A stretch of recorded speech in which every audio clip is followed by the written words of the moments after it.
Assalamualaikum warahmatullahi wabarakatuh.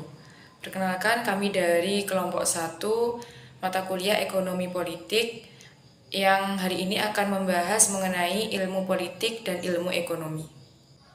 Sebelumnya, perkenalkan, nama saya Alvina Muratul Nguyon, NIM 288. Nama saya Royan Effendi, NIM 256.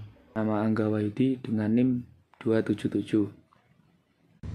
Perkenalkan, nama saya Priagung Anggita Aji, nomor induk mahasiswa 12402193252. Di sini saya akan menjelaskan mengenai hubungan ilmu politik dengan ilmu ekonomi.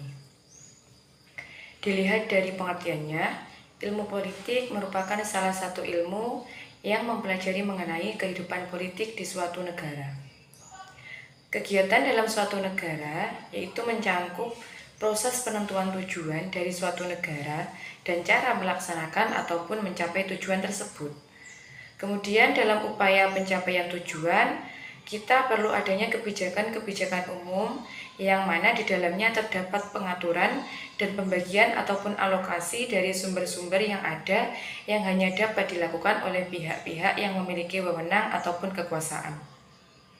Sedangkan ilmu ekonomi merupakan ilmu yang mempelajari upaya manusia dalam memenuhi kebutuhan hidupnya, baik secara perorangan maupun kelompok dengan mempergunakan segala perangkat fasilitas yang berhubungan dan mendukung usaha yang dilakukan kegiatan ekonomi, yang mana dimaksudkan agar memperoleh kesejahteraan ataupun kemakmuran masyarakat. Kemudian kegiatan ekonomi ini dapat berupa kegiatan produksi, konsumsi, maupun distribusi. Di penjelasan tersebut, maka dapat kita tarik kesimpulan bahwasanya ilmu politik dengan ilmu ekonomi memiliki hubungan keterikatan yang sangat erat. Keterkaitan tersebut dibuktikan dengan adanya kegiatan pengalokasian sumber daya di antara kelompok masyarakat. Ini dibutuhkan kebijakan yang dipegang oleh pemimpin yang berkuasa, atau bisa disebut dengan politik. Dengan menggunakan sumber daya yang ada di suatu negara, pemimpin yang mempunyai kebijakan berhak menentukan jenis barang dan jasa apa yang diproduksi.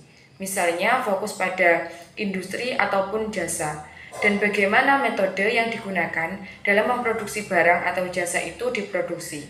Contohnya padat karya dengan padat modal. Untuk materi yang selanjutnya adalah sistem kekuasaan negara. Menurut Rusadi Kantra Prawira, sistem merupakan kesatuan yang di dalamnya terdapat unsur-unsur yang saling terkait dan juga fungsional yang memiliki sifat keterkaitan kohensif, sehingga bentuk totalitas unit tersebut terjaga utuh konsistensinya. Pengertian tersebut dapat disamakan dengan sistem ketatanegaraan di mana setiap unsur memiliki keterkaitan dan saling menjaga konsistensi satu sama lain. Suatu prinsip kedaulatan rakyat tidak hanya tercermin melalui undang-undangnya saja, melainkan juga tercermin melalui kelembagaan negara tersebut yang dapat dibagi atau dipisah. Pembagian atau pemisahan kekuasaan adalah dua pilihan yang memiliki perbedaan dalam pelaksanaannya. Pemisahan kekuasaan bersifat horizontal, di mana setiap kekuasaan dipisahkan dalam fungsi-fungsi yang tercermin dalam lembaga-lembaga negara yang sederajat dan saling mengimbangi. Sedangkan pembagian kekuasaan bersifat vertikal, di mana kekuasaan negara dibagikan kepada lembaga tinggi negara oleh pemegang kedaulatan rakyat.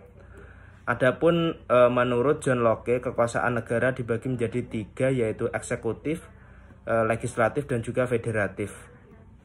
Di mana eksekutif dan juga federatif harus berada di tangan yang sama. Hal tersebut akibat dari revolusi Prancis tahun 1688 di mana parlemen mencapai supremasi atas raja. Dalam hal ini, pemisahan kekuasaan digunakan untuk mencegah kesewenang-wenangan dan menjamin kehakiman yang merdeka.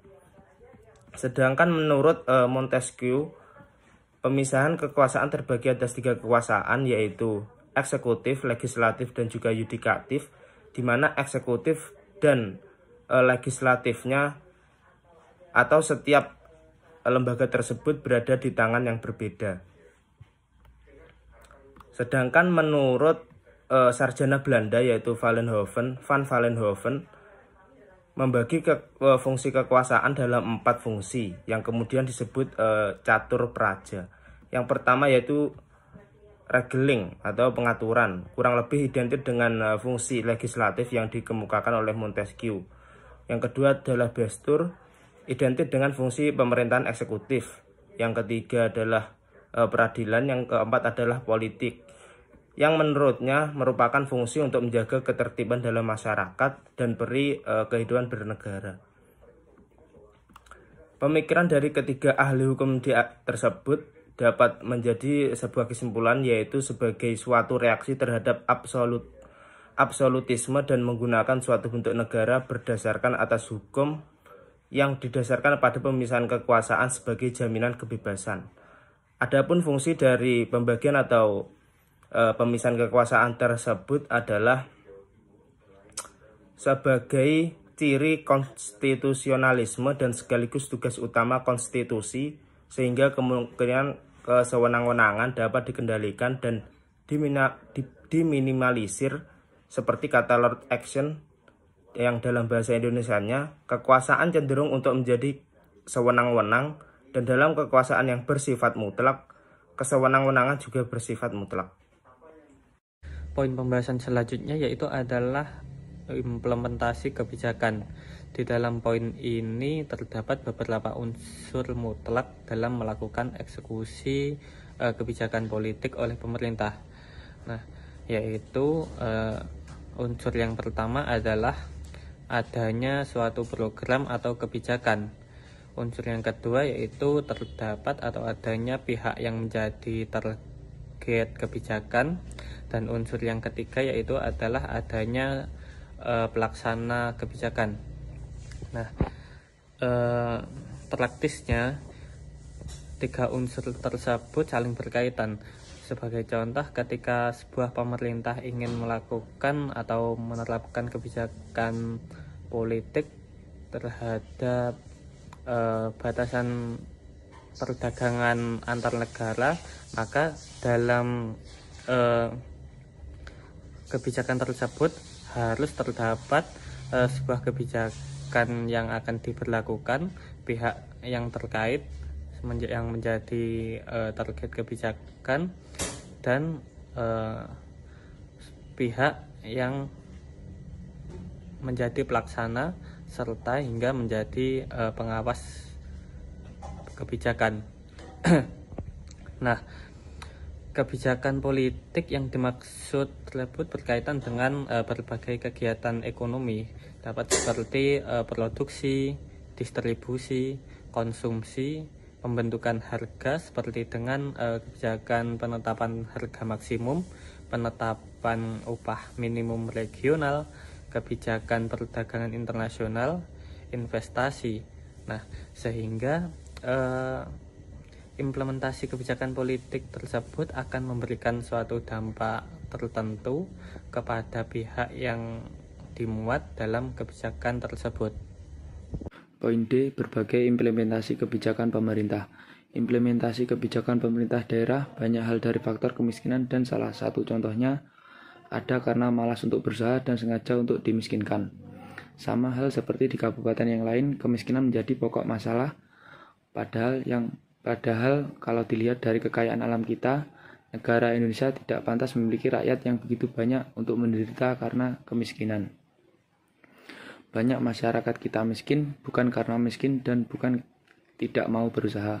Seperti halnya banyak orang bekerja siang dan malam, tapi untuk mencukupi kehidupan sehari-hari mereka saja tidak cukup karena mendapatkan upah yang rendah, di mana salah satu alasan perusahaan mengatakan pendidikannya masih rendah.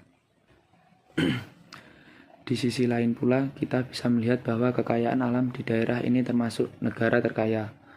Namun, banyak penduduk yang miskin karena para penguasa hari ini memang hanya menuntut untuk memperkaya diri, keluarga, serta golongannya. Mereka tidak mau, bahkan tidak akan memberi hartanya untuk orang lain kecuali segolongannya. Banyak orang yang berpikir bahwa orang yang miskin, orang yang tidak mempunyai rumah, atau orang yang sulit untuk memenuhi kebutuhan hidup itu karena mereka tidak mau bekerja. Kemiskinan terjadi karena ketidakberdayaan masyarakat untuk keluar dari permasalahan kemiskinan yang dihadapinya. Oleh karena itu, pemberdayaan masyarakat dan peningkatan kesejahteraan masyarakat di daerah sangat penting dikemukakan sebagai bagian terpenting dari berbagai strategi kebijakan yang dilaksanakan oleh daerah. Melalui strategi yang terencana dengan baik, pemberdayaan masyarakat dilakukan tidak hanya untuk memenuhi kebutuhan formal organisasi dan bersifat sporadis seolah-olah mempunyai tujuan.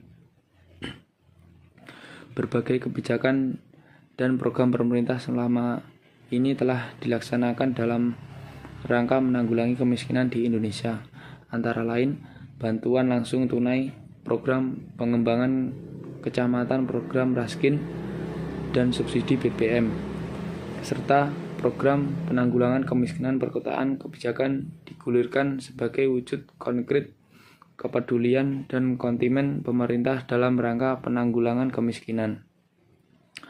Jadi implementasi kebijakan pemerintah merupakan tindakan yang dilakukan oleh pemerintah daerah untuk mencapai tujuan yang telah ditetapkan dalam suatu keputusan kebijakan. Akan tetapi, implementasi pemerintah daerah membuat kebijakan juga harus mengaji terlebih dahulu. Apakah kebijakan tersebut dapat memberikan dampak yang baik ataupun dampak yang buruk. Sekian presentasi dari kelompok kami. Apabila ada kurang lebihnya kami mohon maaf. Wassalamualaikum warahmatullahi wabarakatuh.